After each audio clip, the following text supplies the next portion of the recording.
ఓం నమో భగవతే శ్రీ రమణాయ. చాలా సంతోషం నాయన. ముఖ్యంగా మహర్షుల వారు నీవెవరివో నీవే తెలుసుకో అని అనటంలో ఉద్దేశం, నీవు కర్తవి కాదని, నీవు దేహము కాదని, ఇంద్రియాలు కాదని, మనస్సు కాదని, ఏదీ కాదని. ప్రతిసారి ఈ దేహత్వ బుద్ధి కలిగిన జీవుడు ఏమంటున్నాడు? నాది నాది అంటున్నాడుగా. నాది అంటంలోనే కర్తృత్వం ఉన్నది. నాది, ఈ దేహం నాది, సంసారం నాది, సంపద నాది, పరివారం ఉన్న వాళ్ళు, ఇట్లా ఒక పొసెసివ్నెస్ని సూచిస్తుంది ఈ కర్తృత్వం అనేది. అది ఉన్నంత కాలము, అంటే నేను కర్తని అని ఉన్నంత కాలము సత్యము అవగతం కాదు. అసలు ఆత్మ విచారం ప్రసక్తే రాదక్కడ. అంతవరకు దేనికి? భగవద్గీతలో కృష్ణ భగవానుడు చెప్పినటువంటి 700 శ్లోకాలు ఏ విధంగా మొదలైనాయి? కర్మయోగంతో మొదలైంది, కర్తృత్వంతోనే మొదలైంది. నేను అర్జునుడు అనుకుంటున్నాడు ఈ పెద్దలని, గురువుల్ని నేను ఎలా చంపుతానని కర్తృత్వ భావనతో మాట్లాడటం జరిగింది. నీవు కర్తవి కాదు, నీ ధర్మం, క్షత్రియ ధర్మాన్ని నిర్వర్తించు అని సూచించారు. నా వాళ్ళు ఈ చంపిన తర్వాత ఈ రాజ్యం నాకు అక్కర్లేదు అనేటటువంటి ధోరణి ఏర్పడింది. కృష్ణ పరమాత్మ ఏమన్నాడు? అసలు నీవెవరు చంపటానికి? నీ ధర్మాన్ని నువ్వు చెయ్యి, అంతవరకే. ఫలితం నేనిస్తాను. ఫలితం నా చేతిలో ఉందని నీవు కర్మలు మాంతావేమో, అది కుదరదు అంటూ భక్తి, కర్మ, జ్ఞాన యోగాదులన్నీ కూడా చాలా స్పష్టంగా చెప్పడం జరిగింది భగవద్గీతలో.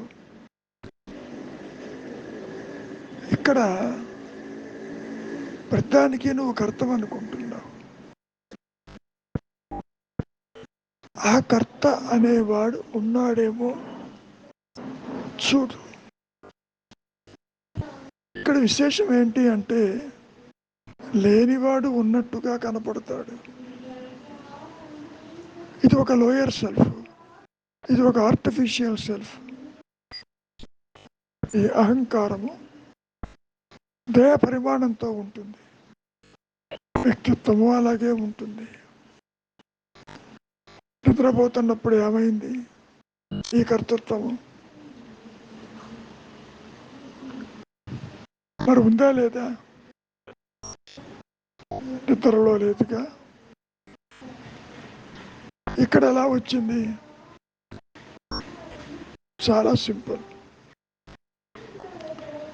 దేహాత్మ బుద్ధి జనించిన తరువాతనే నేనంటే ఈ దేహము, మనస్సు తల ఎత్తుతుంది. మనస్సులో ఆలోచనలు, ఈ మాయా నేను అటు, అది జడము కాదు, చేతనత్వము కాదు.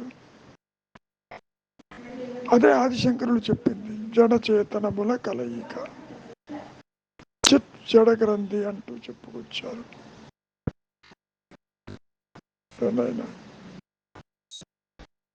వృద్ధానికి నాది నాది అంటున్నావుగా.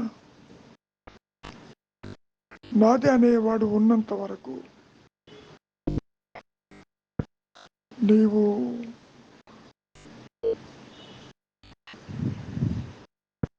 ఆత్మచింతన చెయ్యలేవు.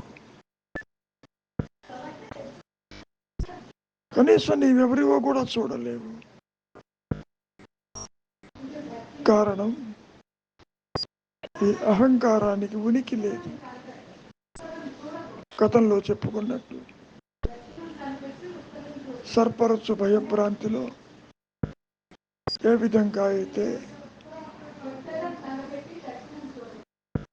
అక్కడ లేని పాము ఉన్నట్టుగా కనపడిందో,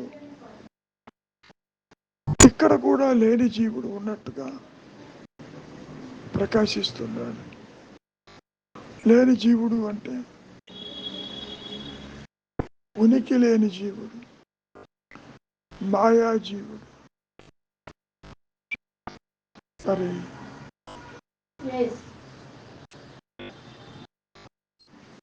ఉనికి లేని జీవుడు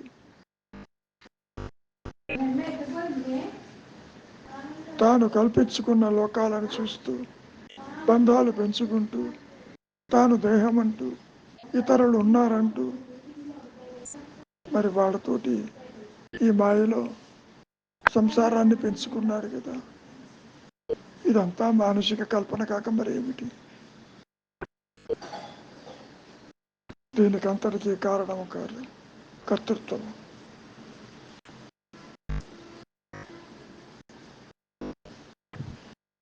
నీవు ఒక పనిముట్టని గుర్తించు.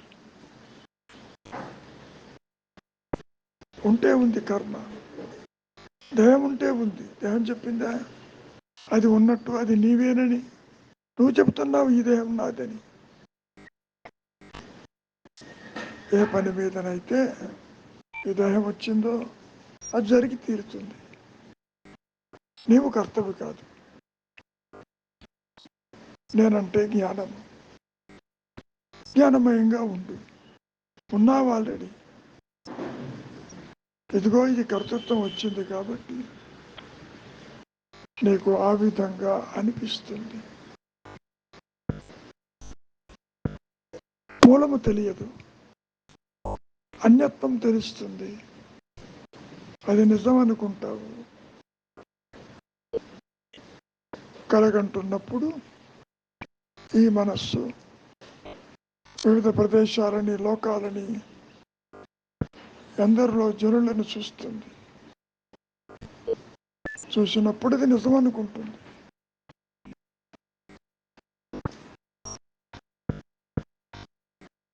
ఎప్పుడైతే కళ నుంచి బయటపడతాడు అప్పుడు ఏమని చెప్తాడు? కళ సత్యం అంటాడు. 3 అవస్థలు, జాగ్రత్త, స్వప్న, సుషుప్తులు 3 కూడా అసత్యములే, నిరాధారములే, ఉనికి లేనివి. కారణం, ఈ 3 అవస్థల్లో 3 దేహాలని మార్చుకుంటూ స్థూల దేహంతో స్థూల జగత్తుని, సూక్ష్మదేహమైన మనసుతోటి స్వప్న లోకాలని, కారణదేహమైనటువంటి దానితో సుషుప్తావస్థలని, అక్కడ ఉన్న వాటిని అనుభవిస్తూ తిరుగుతున్నాడా లేదా జీవుడు? ఉపాధులు మారినయ్యే తప్ప కర్తృత్వంలో మార్పు లేదు. నేను బాగా నిద్రించానంటాడు. మరి నిద్రించిన వాడే కదా మేల్కొన్నది, మేల్కొనేవాడే కదా కలగన్నది, కలగనేవాడే కదా తిరిగి మేల్కొనేది. అనుక్షణము పుడుతూ నశిస్తూ ఉంటుంది ఈ అహంకారము, ఈ మాయాదేవి. విచారిస్తే అదృశ్యమైపోతుంది, ఉండదు. అనుగ్రహం చేత ఆత్మే ప్రకాశిస్తుంది. ఆత్మ కనపడిపోయేది కాదు. ఎప్పుడూ ఉండేదానికి ఈ సాధన ఏమిటి? సాధించేదంటూ ఏది లేదు. కనుక నాయన విచారించు. నీవెవరివో నీవే గుర్తించు. అట్టివాడు ఉన్నాడేమో చూడు. ఆలోచన లేని మనస్సు అదృశ్యమైపోతుంది. మరి మిగిలి ప్రకాశించేది ఏది? అదిగో సత్యమే, ఆత్మే, ఎరుకే, అహంస్ఫురణే, ఉన్నానన్న జ్ఞానమే. పరిధులు లేక, అవధులు లేక అది ప్రకాశిస్తూనే ఉన్నది. నీ కర్తృత్వము, నీ దేహాత్మబుద్ధి, నీ ఆలోచనలు ఆ సహజ స్థితికి అడ్డుగా ఉన్నాయి.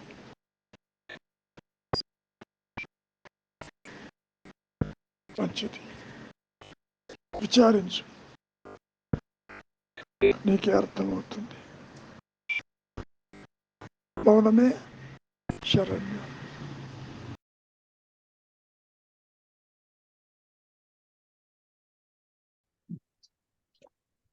నిన్న దానికి కంటిన్యూషన్ గురువు గారు. ఏమన్నా ఉంటే ప్రశ్నలు అడగచ్చు. ఉన్న టైం సరిపోలేదుగా. ఓకే, పూర్తిగా మళ్ళీ ఒకసారి చదువుతా. చదువు. గురువు అనుగ్రహం నీలోనే ఉన్నది. మనసు మూలాన్ని చేరినప్పుడు అనుగ్రహం పొంగి పొరలుతుంది. ఇక్కడ మనస్సు మూలాన్ని చేరటం అంటే వాయు మూలము, మనోమూలము, అహంస్ఫురణై ఉన్నది. ఆలోచన లేని మనస్సు అది మూలంలో ఉంటుంది. ఇప్పుడు సముద్రంలో అల పైకొచ్చింది. అల బాగా వచ్చాక పడిపోయిన తర్వాత ఎక్కడ ఉంటుంది? సముద్రంలోనే ఉంటుంది. Is it not? కాబట్టి మనోమూలము ఏ విధంగా మనకు తెలుస్తుంది అంటే ఆలోచన లేని స్థితిలోనే తెలుస్తుంది, మౌనంలోనే తెలుస్తుందని అర్థం ఇక్కడ. అంటే మనస్సు మూలాన్ని చేరుతుంది. అసలు మనస్సు మూలాన్ని చేరినప్పుడు అంటే అది మూలాన్ని చేరలేదు కాబట్టి ఆలోచన లేని స్థితి వరకు. కాదు నాయన, మనస్సు అన్యత్వాన్ని చూస్తూ మూలం చేరలేదు. తానుగా ఉన్నప్పుడు అది ఆలోచన లేనప్పుడు మూలం ఎగ్జాక్ట్లీ. పక్షి గాలిలో ఎగురుతూ ఉంటుంది. ఎగరినప్పుడు ఎక్కడ ఉంటుంది? అది గూట్లో ఉంటుంది. ఎట్లా? నువ్వు అంటే ఏమని అడుగుతున్నావు? పక్షి ఎగురుతూ గూట్లో ఉంటుందా అంటున్నావు. ఎగురుతూ ఉంటుంది. అంటే పక్షి ఎగురుతున్నప్పుడు అది మూలంలో ఉన్నట్ట, లేకపోతే మూలానికి దగ్గరగా ఉన్నట్ట? అది మూలంలో ఉన్నట్టే. ఎందుకని రెండు రేణులు లేవు ఇక్కడ. ఆలోచన లేనప్పుడు ఆత్మగా ఉంటుంది. ఆలోచన వచ్చినప్పుడు అన్యత్వాన్ని చూస్తుంది. అది అన్యత్వాన్ని చూస్తున్నప్పుడు మూలం తెలియదు. ఇందులో రహస్యం అది. అన్యత్వాన్ని చూస్తున్నప్పుడు మూలం తెలియదు. నీకు తెలియదు అంటే ద్వైతం లెవెల్లో తెలుసుకో. ఇక్కడ ఈ పరోక్ష జ్ఞానం ఉందే, ఇంద్రియాల ద్వారా మనస్సు ద్వారా చూసేది, అది ఆగిపోతుంది. నీ సహజత్వమే అక్కడ ప్రకాశిస్తూ ఉంటుంది. కాకపోతే సమస్య ఎక్కడ వచ్చింది? వ్యక్తిత్వాన్ని పెట్టుకుంటూ ఆలోచన పెట్టుకుంటూ నేను ఆత్మ చూడాలంటే కుదరదు.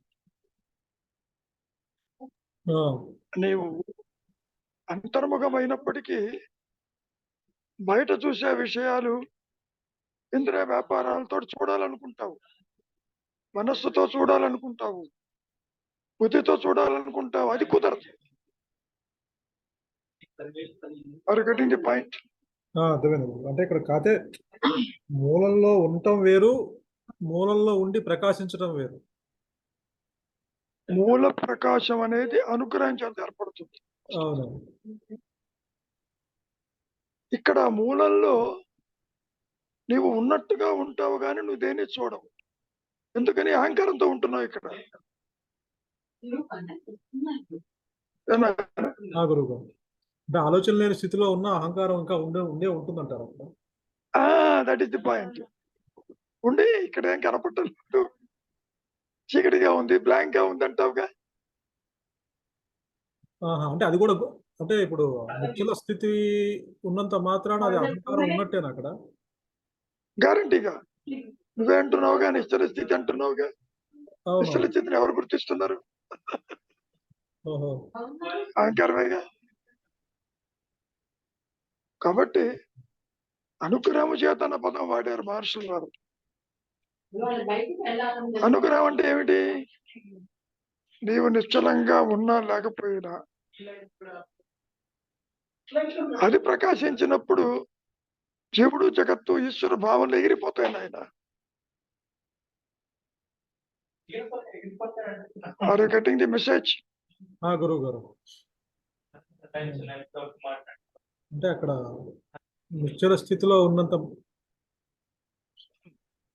మాత్రాన అహంకారము అదృశ్యం కావటం లేదు.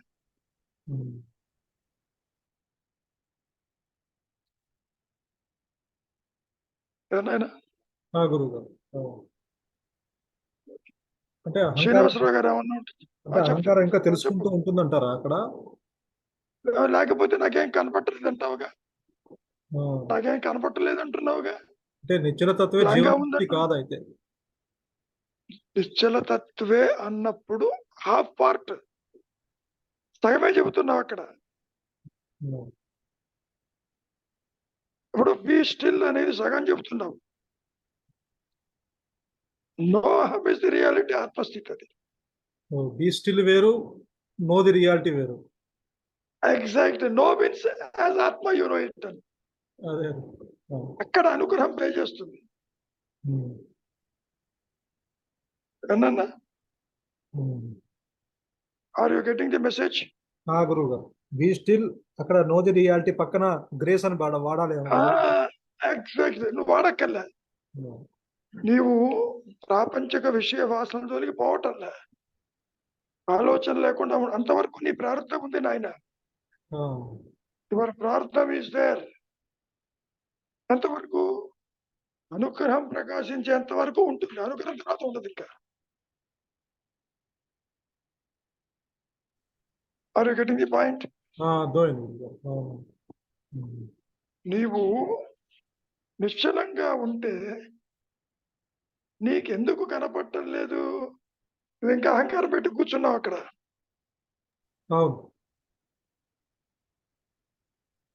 అందుకని బ్లాంక్ గా ఉందంటావు.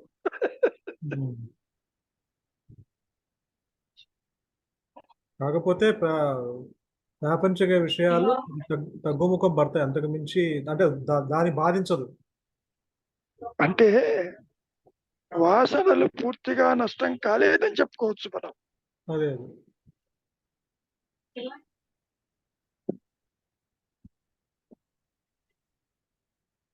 ఏమన్నా ఇంకేమన్నా ఉందా శ్రీనివాసరావు గారు? కానీ నేను ఇట్లా కదులుతూనే ఉంటాను, మాట్లాడుతూనే ఉంటా, పర్వాలేదు.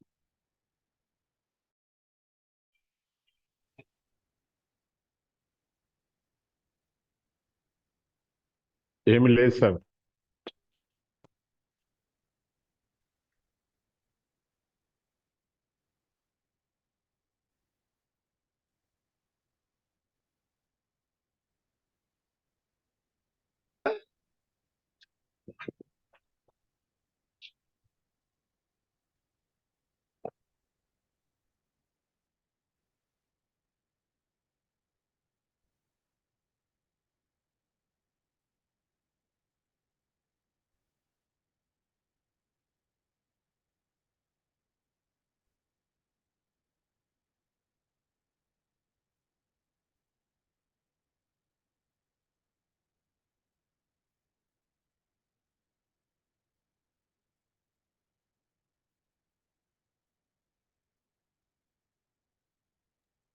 గురుగారు ఎక్కడో ట్రావెల్లో ఉన్నట్టు.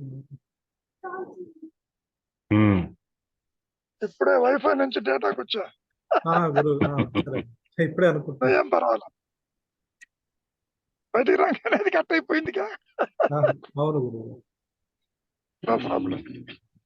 కాబట్టి నాయన నిశ్చల తత్వే జీవన్ముక్తి అన్నారే, అవును. అసలు యాక్చువల్గా జీవుడు ఉండడు అక్కడ, ముక్త స్థితి ఉంటుంది. ఆ! జీవుడికి ముక్తి కాదు ఆయన, ఒకటి గుర్తుపెట్టుకో. పాముకి ముక్తి కాదు. పాముకి ఆవిడెప్పుడు బంధనం, దిగ పాముకి పాము పాము ముక్తయి పాము కనిపించట్లేదు. పాము అదే ముక్తి పాముకు కాదు. ఎగ్జాక్ట్లీ ముక్తిని సహజత్వాన్ని. ఆ! దేహపూర్తి అంతరించి ఆత్మ ప్రకాశిస్తుంది అనుగ్రహం చేత, అది ముక్త స్థితి. మహర్షి ఏమంటున్నారు? ఉన్నదే ముక్త స్థితి అని. ఆ! గురుగారు. అవును. Is it not? హ్మ్. కాబట్టి బంధము లేదు, శంకరుడు ఇది బంధం లేదు, మోక్షం పొందడం. ఆత్మస్థితిని మోక్ష స్థితి అంటాం కూడా సరి అయింది కాదు. నువ్వు తాడును చూసినప్పుడు పాముకి ముక్తి వచ్చిందని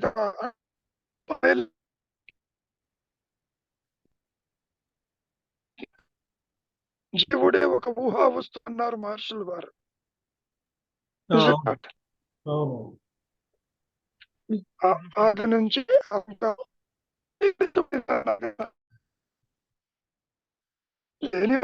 జస్ట్ అనలైజ్ చేయి. ఇది లేదని తెలుసుకోవడమే సాధన యొక్క పరమావధి. అదే నేను ఎవరన్న విచారం. అదేనా? ఆ! గురువుగారు. ఆ! అదే. చెప్పు ఇంకేమైనా ఉంటే. హ్మ్. శ్రీనివాసరావు ఇది అడగబోతున్నా ఇందాక. ఏమైనా ఉందా?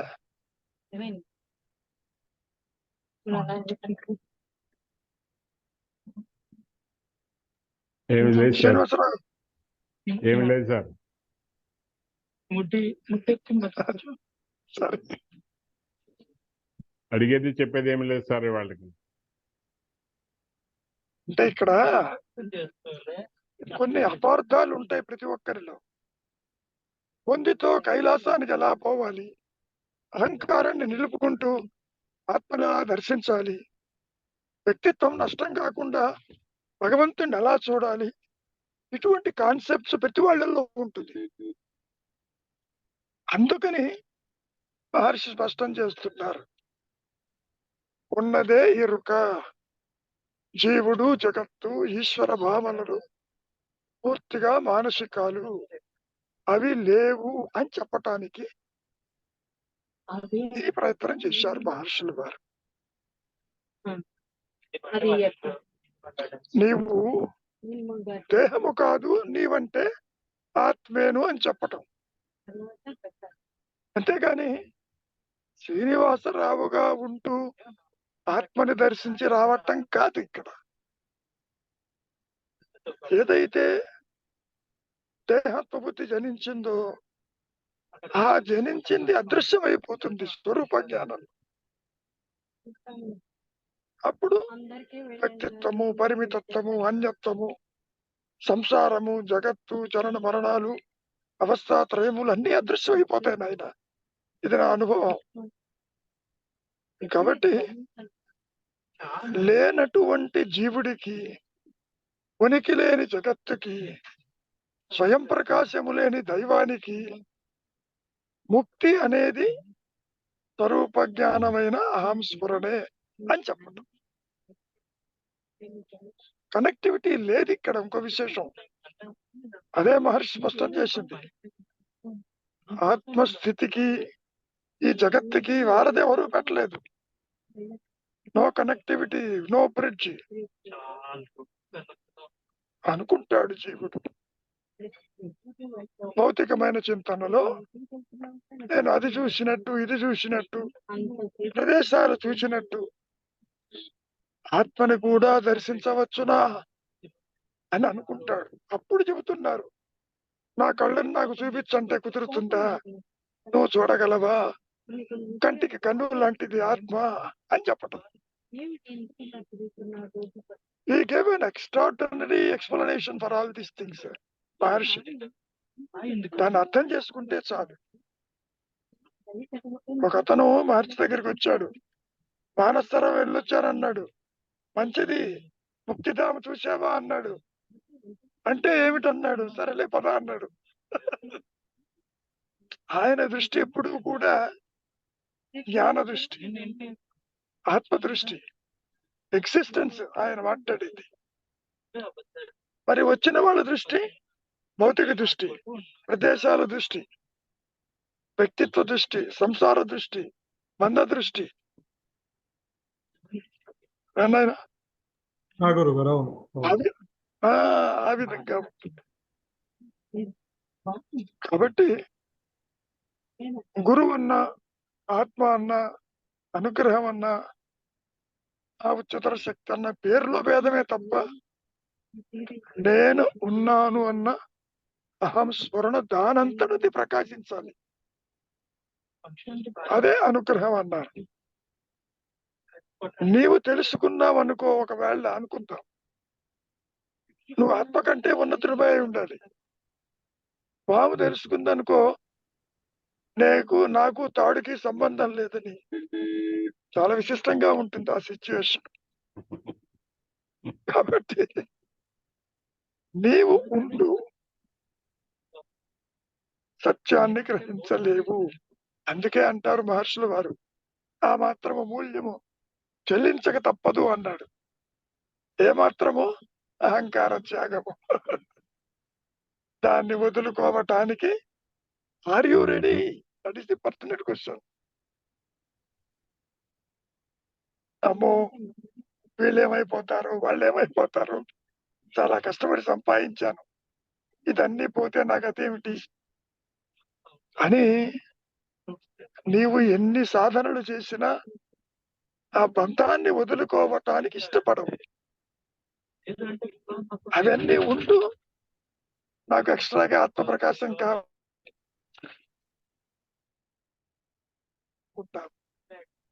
అది కుదరదు. అక్కడ వస్తుంది సమస్య. ఏమైనా రవి, ఆ గురువు గారు అవును అవును అవును. అంతకంటే ఏం లేదు. Okay. It is a simple awareness. It is not an individual realization. వ్యక్తిగత ఆత్మ అనుభవాలంటూ ఉండవు. ఇది నా అనుభవం అంటున్నారు. ఆత్మ అనుభవంలో సృష్టి లేదు. అవును చిక్కుడు కనపడలే, తల్లిదండ్రులు కనపడలే, అనుకునే దైవం కనపడలే. ఏనాయనా? అవును గురువు. సో అందుకని ఏమంటున్నారు మహర్షులు వారు, అది ఇతరులు అందించరు, గురువు అందించడు, పవిత్ర గ్రంథాల్లో ఉండదు, ఆకాశం నుంచి ఊడిపడదని ఎన్నో రకాలుగా చెప్పారుగా. అవును ఇస్ ఇట్ నాట్? చెప్పడం తేలికే, నీవే అది, నీవే అది. తత్వవశ వాక్యం కూడా చెప్పారుగా. వాక్యం అర్థం అవుతుంది, ఆత్మ అనుభవానికి రాదు, ఒక అనుగ్రహము చేతనే అది రావాలి. చెప్పొచ్చు మహర్షి కూడా అనుగ్రహం ఎప్పుడు ఉందని. ఉన్నది కరెక్టే, కానీ తెలియట్లేదు. తెలియదు కాదు, ఇది వదులుకోలేకపోతున్నావు. తీవ్ర వైరాగ్యము చేత. నిజానికి శంకరులు సాధన చతుష్టయంలో ఇదే మాట అన్నారు. ఇంద్రియాల వెంట వెళ్ళవద్దు, నిశ్చలంగా ఉండు, మోక్షమందు ఆసక్తి కలిగి ఉండమన్నాడు. ఇంకోటి అంటే ప్రపంచ విషయాలు దూరంగా ఉండమని. అందుకని అన్నారు నిశ్చల తత్వ జీవన్ముక్తి. దిస్ ఈజ్ నాట్ ఆటోమేటిక్ అని మహర్షులు వారు స్పష్టం చేశారు. వారు చాలా తేలిగ్గా చెప్పారు కదా, నువ్వు లోపలికి వెళ్ళు, తల కిందగా పడిపోతుంది, అనుగ్రహం చేత ప్రకాశిస్తుంది అన్నారు అన్నమాట. ఎక్కడొస్తుంది బాటిల్ నెక్? నేను లోపలికి వెళ్ళాను, ఇక్కడ నాకేం కనపడటం లేదు అని అంటున్నావంటే వ్యక్తిత్వాన్ని నిలబెట్టుకుని ఉన్నావని అర్థం. Is it not? మళ్ళీ ఆ అనుగ్రహము ఎక్కడి నుంచి వస్తుందంటే మళ్ళీ అదే ఉన్నాము అని మనకు చెప్తున్నారు. మళ్ళీ ఆ అనుగ్రహమే అదే అదే అదే మళ్ళీ ఉన్నదే అనుగ్రహం అని మళ్ళీ ఇక్కడ చెప్పుకుంటున్నారు. మనం మాటలు ఆయన రవి ఆ గురువు ఎంత ఇదిగా చెప్పుకున్నా అనుగ్రహం బయట నుంచి వస్తుందేమో అనుకుంటాడు. అవునవును. వీడు ఇండివిడ్యువాలిటీ అట్టి పెట్టి స్వరూప జ్ఞానం చేతిలో పెడుతుందని అనుకుంటాడు. అది కుదరదు నాయన. ఆశించడం బాగానే ఉంది.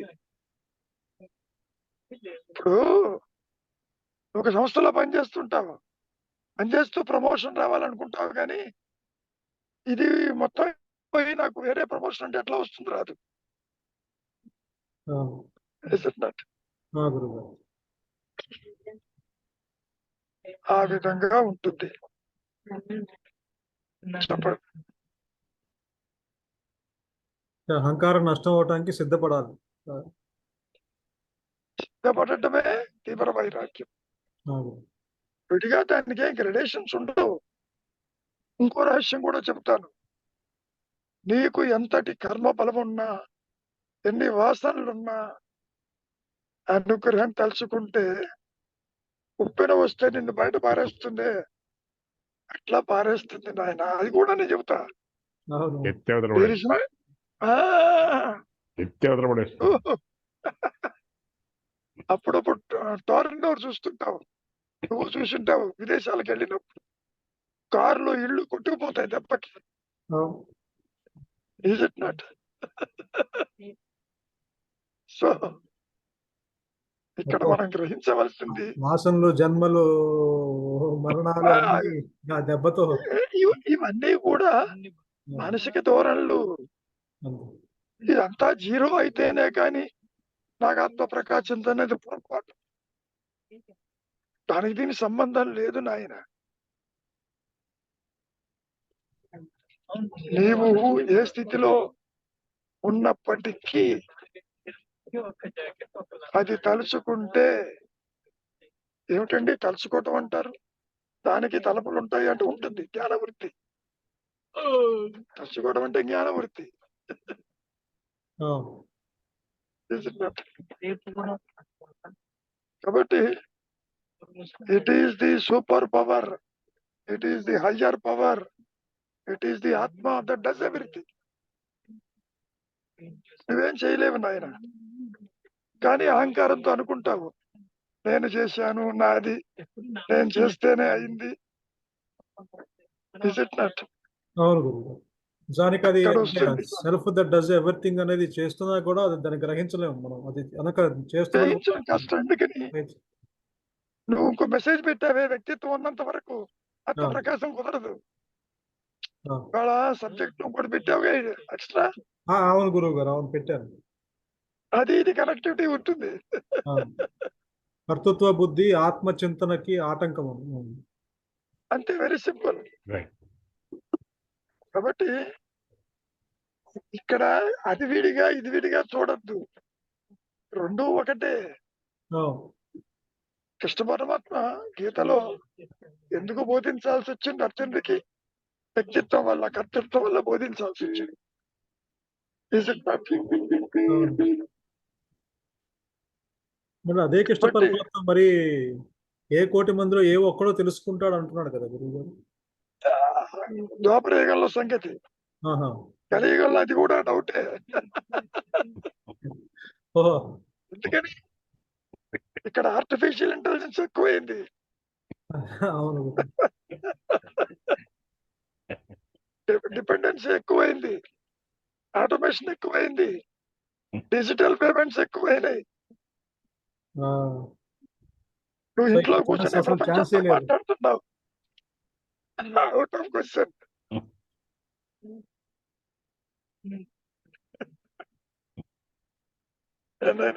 ఆ గురువు గారు. నువ్వు అనుకోవచ్చు, శంకరుల కాలంలో, మహర్షుల కాలంలో ఇంతటి అడ్వాన్స్మెంట్ లేదు కాబట్టి వారు తేలిగ్గా ఆత్మ తెలుసుకున్నారని. పొరపాటు. ఇంత ఉన్నా ఇది లేనట్లే. ఆ. ఇవన్నీ మానసికమైనటువంటి ఒక విచిత్రమైన స్థితి ఇది. You think it is advancement, but reality won't recognise all these things. సృష్టే ఉండదు నాయన.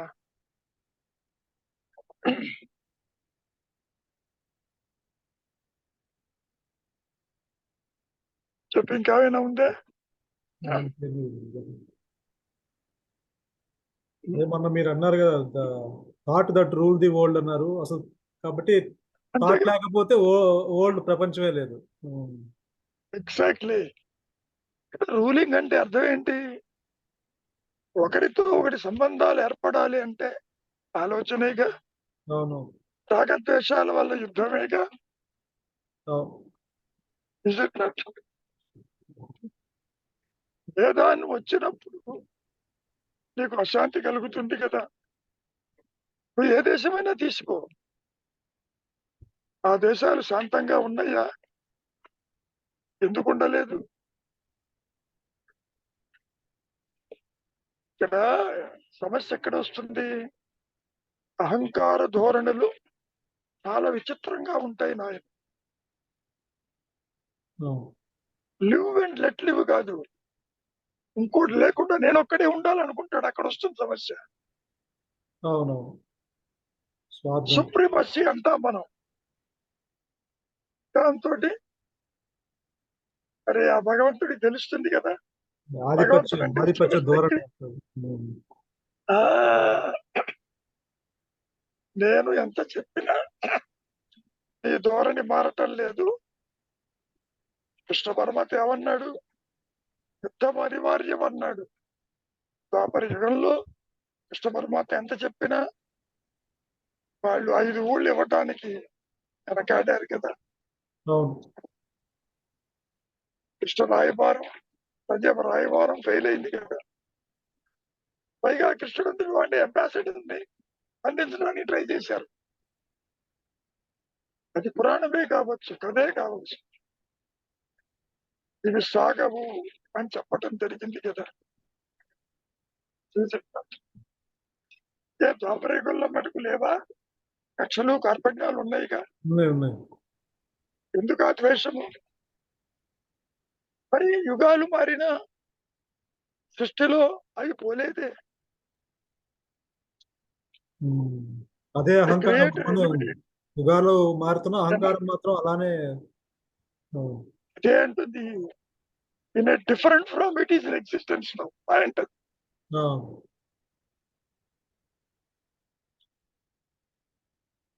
ఇక్కడ ఎందుకు దుర్యోధనుడు దుశ్శాసనుడు ఆ విధంగా ఉన్నారంటే ఇంతకంటే తీవ్ర స్థాయిలో ఉన్నారు ఈ కలియుగంలో.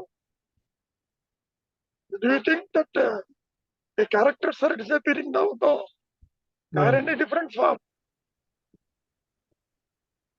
రహస్యం ఏంటి? Violence is an entertainment for you now. ఇట్లా తయారైంది మానసిక స్థితి. అది చాలా ఉద్వేగ పరిస్థితి. అది చిన్న పిల్లవాడిని కలిస్తే ఆడుకోరా అంటే నాకు తుపాకీ ఇవ్వమంటాడు. పోనీ తుపాకీ మీద వానబుర్ర, తుపాకీ ఎందుకు వాడికి? శత్రువు ఉన్నాడని, వాడిని సంహరించాలని. ఇక అమెరికా సంగతి చెప్పక్కర్లేదు. చిన్నపిల్లలే తుపాకులు తీసుకుని వేసి పారేస్తుంటారు. అది చాలా ఘోరాది ఘోరం. Less talk is better. ఏనాయన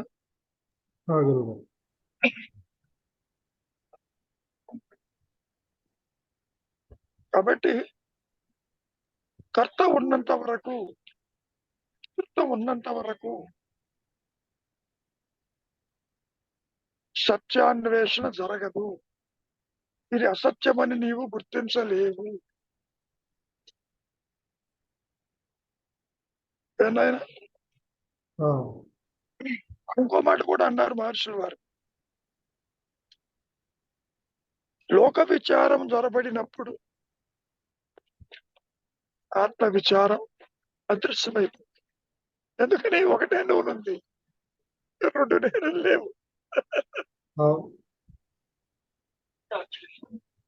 so అవును, ఆత్మస్థితిలో ప్రపంచం లేదు, ప్రపంచం ఉన్నప్పుడు ఆత్మస్థితి ఉండదు. అవును, చెప్తారు కదా. అవును, ప్రపంచం నీ ఆలోచనేగా. అవును. అదేమన్నా ఎక్స్ట్రాగా ఉందే? ఉమ్. ఎప్పుడైనా ప్రపంచం ఉన్నట్టు చెప్పిందే? చెప్పలే. మనం మాట్లాడుతూ artificial intelligence ఇటువంటి క్వశ్చన్లు వేసాం. It is unable to answer because it has got a limited storage, limited knowledge.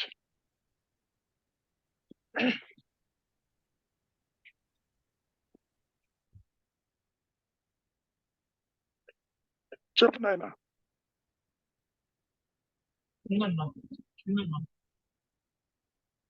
కాబట్టి కర్త ఉన్నాడేమో చూడుకుని సెకండ్ సబ్జెక్ట్ తీసుకుంటే నువ్వు పెద్దానికి నేను ఆయన అంటున్నావు. నేను అనుభవిస్తున్నాను, నేను సంపాదిస్తున్నాను, నాది నాది అనుకుంటున్నావుగా. ఆత్మ విచారణ విడిగా చెయ్యక్కల్లా, ఇది అసత్యమని గుర్తించు చాలు. అవును, అర్జునుడు కూడా అదే అంటాడు కదా గురువు గారు కృష్ణుడితో, నేను చంపలేను, అది నా వాళ్ళు నా బంధువులు అని. అంతేగా. కతుర్తో నువ్వెవరు చంపడానికి అన్నాడు? నువ్వెవరి చంపడానికి? చివరికి నువ్వు చంపకున్నా నా క్రోధాగ్నిలో దర్శిపోతున్నారు, పుట్టలో చూడమంటాడు పైగా. సినిమాటిక్ గా తీసాడు అనుకో, అది వేరే సంగతి.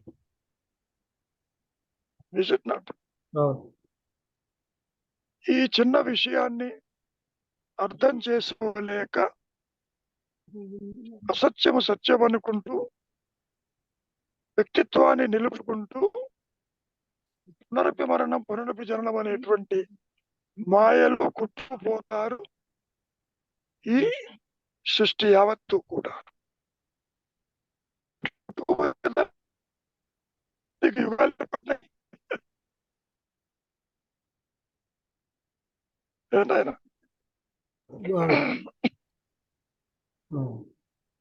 కాబట్టి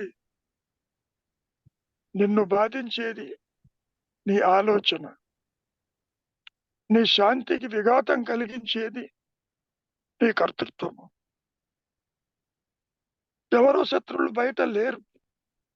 నువ్వు అనుకుంటావు నా ప్రోగ్రెస్ కి వీళ్ళు కారణం, వాళ్ళు కారణం, నా మాట వాళ్ళు వినలేదు, వాళ్ళు అనుకూలంగా లేరు అని నీవు అనుకుంటావు.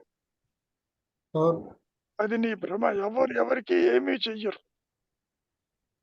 ఎవరు తెచ్చుకున్నటువంటి వారే. అవును గురువు గారు, ఎందుకంటే నా ఆలోచనే నా దుఃఖానికి కారణం అని తెలుస్తూ ఉంటుంది. వాళ్ళు ఎందుకంటే వాళ్ళు అవతల వాళ్ళు లేకపోతే వాళ్ళ గురించి ఆలోచించి దుఃఖపడుతూ ఉంటాం. ఏటైనా పర్లేదు.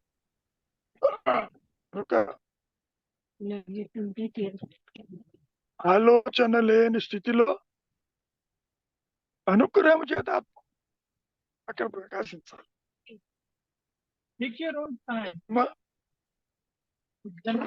అర్థమవుతుందా? Simple truth but difficult to digest.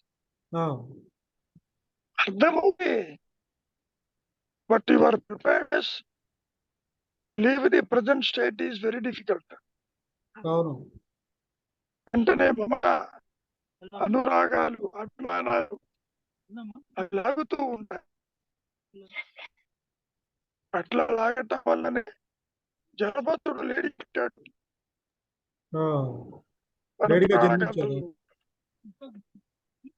మరి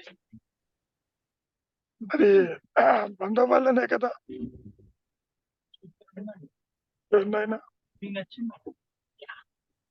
కాబట్టి ఆత్మ విచారం ఎవరు లేదు, అనాత్మ విచారం చేయమంటున్నాడు. అదే కదా నేనెవరు. దేహమేనా చెప్పిందా?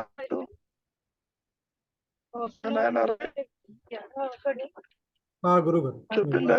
వాయిస్ కొంచెం మధ్య మధ్యలో బ్రేక్ అవుతుంది. వస్తుందిలే, ఎందుకంటే ఏమంటారు డేటా అదే సిగ్నల్ కూడా కొంచెం ఇంకా కాసేపు 5G అంటుంది, కాసేపు 4G అంటుంది. పర్వాలేదు గురుగారు. దానికి ఉండే సమస్యలు దానికి ఉంటాయి.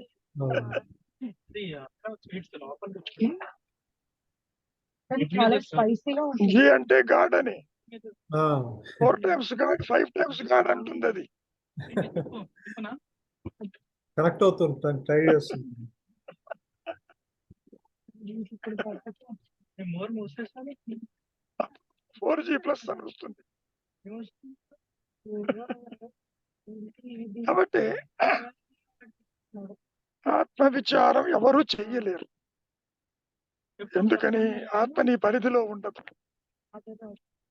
నీకు ఆధారమే గాని విన్నమన్నారు మహర్షులు వారు. దాన్ని అర్థం చేసుకోవడం చాలా కష్టం. వ్యక్తిత్వము చేత, పరిమితత్వము చేత, అసత్యము సత్యముగా భావించడం చేత నీవు ద్వైత జ్ఞానమంతా సత్యం అనుకుంటున్నావు. వచ్చిన తిప్పలది. ఆ,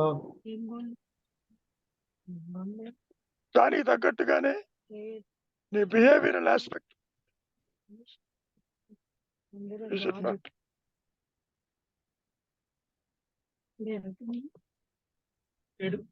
ఇంకేమైనా ఉందా? ఇంకేం లేదు గురుగారు. మింగుడు పడని విషయాలు గాని, మింగుడు పడ్డా జీర్ణించుకోలేనివి గాని, జీర్ణించుకున్నా హరాయించుకోలేనివి గాని, బాగుంది.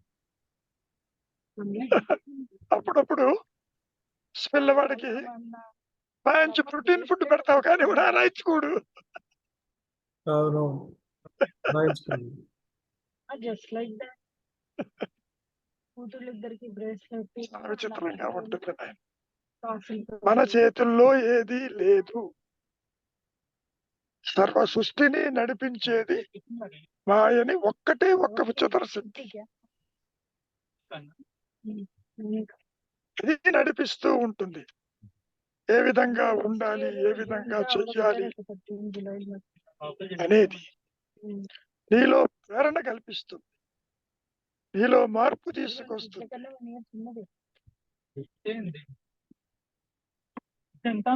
మోక్ష ప్రదాతన్న, ముక్తి ప్రదాతన్న టైంకి వాళ్ళ అక్క అది ఉच्चतर శక్తే చేస్తుంది. ఇంకెవరు చెయ్యలేరు, లేరు కూడా. అంత మన మాయలో చెప్పుకునే మాట. ఇక్కడ ఎంత చేసినా కాబట్టి మేము చేసామని అనుకుంటాం, కానీ నిజానికి అసలు వీడి పరిధిలో ఏమీ నువ్వు లేదు. చేయలేవు నాయన. అదే చెప్పారుగా మహర్షులు వారు, నీవు ఒక పనిముట్టు అనుకో. ఆ, పనిముట్టు ఎప్పుడైనా కంప్లైంట్ చేస్తుందా?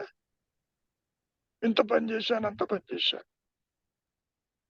కాబట్టి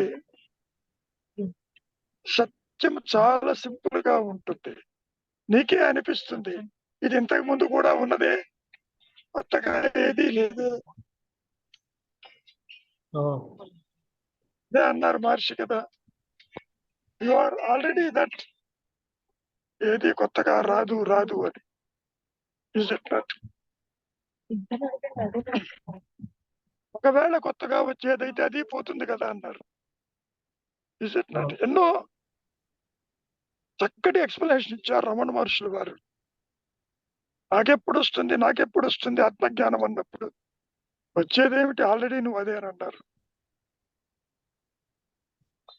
కాబట్టి నాకు తెలియటం లేదంటావు అనుకో, తెలియదనేవాడు ఉన్నాడేమో చూడమంటాడు. ఆ. సో చివరికి మళ్ళీ నీకు బాల్ నీ కోర్టులకే వస్తుంది. You are unable to serve the ball. Judgement వచ్చేదాకా చాలా విచారణ చేస్తూనే ఉండవు. ఉంటుంది నాయన. ఆ, ఒకటి గుర్తుపెట్టుకోండి, కొత్తగా ఏది రాదు. ఇదేదో పోతే అది వస్తుంది అనుకో బాకు. ఇది ఉన్నా లేకపోయినా ఆత్మకు వచ్చిన ఇబ్బంది లేదు. నీవు ఇప్పుడు కూడా ఆత్మ వేరు అంటే ఎరుక, ఎగ్జిస్టెన్స్. అదే ఉన్నానన్న అహం స్ఫురణ.